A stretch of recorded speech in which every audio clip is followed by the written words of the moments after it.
Assalamualaikum warahmatullahi wabarakatuh. Bismillahirrahmanirrahim. Alhamdulillahirabbil alamin wassalatu wassalamu ala asrofil anbiya'i wal mursalin.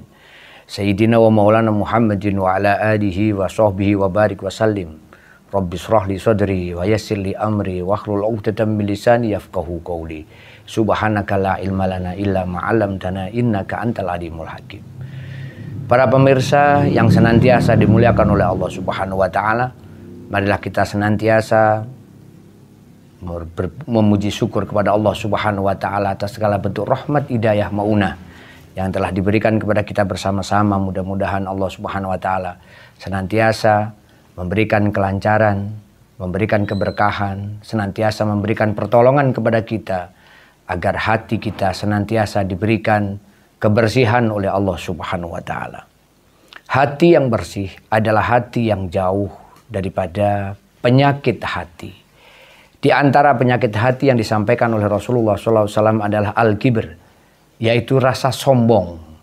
Sombong terhadap segala sesuatu yang ada di hadapannya. Sombong terhadap makhluk Allah Subhanahu wa taala, bahkan mungkin bisa jadi sombong terhadap apa yang menjadi takdir daripada Allah Subhanahu wa taala.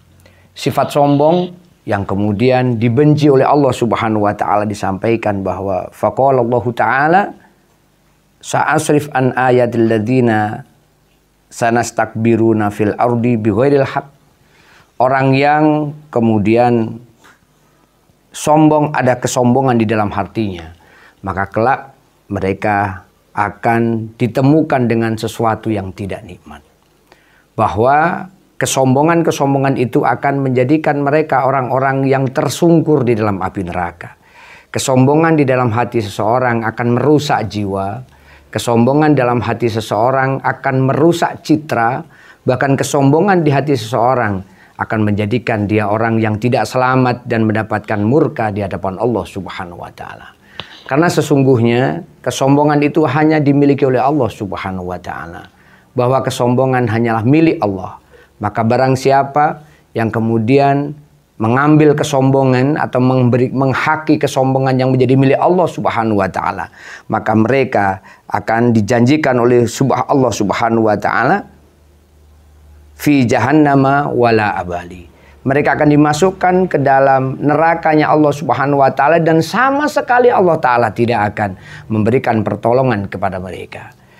Maka hilangkanlah kesombongan, hilangkanlah kemurkaan, hilangkanlah penyakit-penyakit hati dalam masa kehidupan kita di dunia, hingga kita kelak akan mendapatkan kebahagiaan di hadapan Allah Subhanahu wa taala.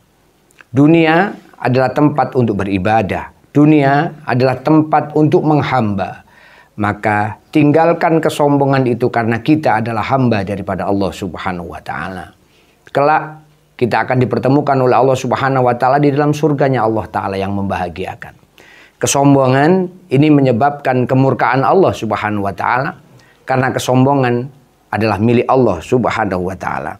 Disampaikan oleh Rasulullah sallallahu alaihi wasallam, yaqulullah taala al-kibriya'u ridai wal 'azmatu izari faman naza'ani wahidatan minhuma alqitu fi jahannama wala abali. Kesombongan adalah milik Allah. Kemuliaan, keagungan adalah milik Allah. Maka barang siapa yang menggunakan kesombongan dan keagungan itu dalam menjalankan kehidupan di dunia, maka kelak mereka akan dimasukkan oleh Allah Subhanahu wa taala di dalam api neraka, dan Allah Subhanahu wa taala sama sekali tidak akan memberikan pertolongan kepada mereka. Maka keadaan hati yang ikhlas, sabar, menerima segala sesuatu yang menjadi ketetapan Allah Subhanahu wa taala adalah kunci daripada kesuksesan seseorang untuk menjalankan kehidupan di dunia, dan pintu kesuksesan untuk mendapatkan keselamatan di hadapan Allah Subhanahu wa taala. Maka hilangkanlah kesombongan, maka buanglah rasa benci, rasa dengki, penyakit hati, agar kita dalam menjalankan ibadah kepada Allah Subhanahu wa taala menjadi kemuliaan yang kelak akan mendapatkan kebahagiaan di hadapan Allah Subhanahu wa taala. Sombong penyakit hati, riya penyakit hati, ujub, penyakit hati, maka sesungguhnya segala bentuk penyakit hati akan menjadikan kesengsaraan bagi siapapun yang menjalankannya. Bahkan Rasulullah Shallallahu Alaihi Wasallam mengajarkan supaya kita senantiasa berdoa kepada Allah Subhanahu Wa Taala untuk dijauhkan dari rasa sakit hati, sombong di dalam hati, dengki di dalam hati. Untuk senantiasa berdoa kepada Allah Subhanahu Wa Taala, Allahumma inni a'udzubika min nafakhatil kibriya. Ya Allah, jauhkanlah kami dari hal-hal yang menyebabkan kami menjadi orang-orang yang takabur, sombong. Maka mudah-mudahan kita bersama-sama senantiasa dijauhkan oleh Allah Subhanahu wa taala dari segala bentuk sifat yang menimbulkan murkanya Allah Subhanahu wa taala. Maka kita akan diberikan keselamatan di hadapan Allah Subhanahu wa taala. Mudah-mudahan sekelumit apa yang bisa saya sampaikan memberikan barokah dan manfaat kepada kita semuanya. Wallahul muwaffiq ila aqwamit thoriq. Wassalamualaikum warahmatullahi wabarakatuh.